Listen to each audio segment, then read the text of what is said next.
God is a very human way of looking at and dealing with what I think is ultimately an uncaring universe.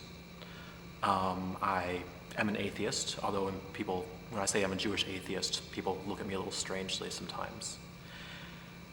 And the reason I say that is because God is almost everything that we want him or her to be, and it's almost too good to be true.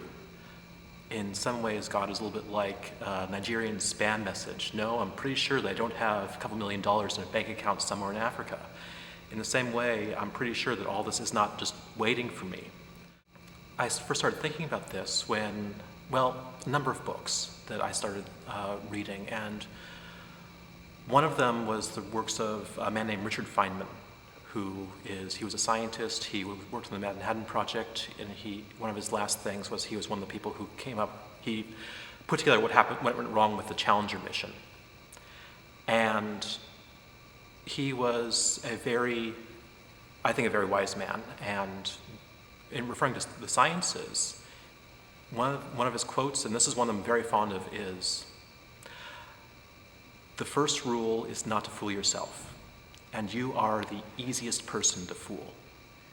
Now, I actually am a scientist, and in my work, it's very easy to come up with some results. You work all day, and you have something, and you say, okay, I think I've found something, I think I've proven something, the way everything works. But then you always have to take a step back and say, do I want this too much? Is this too much what I would really like to be? And you need to be as impartial as you can. And the reason for that is that you end up with better results if you can look at things from that impartial point of view. And so I look at God and I realize just how much God is everything that we as human beings dream of.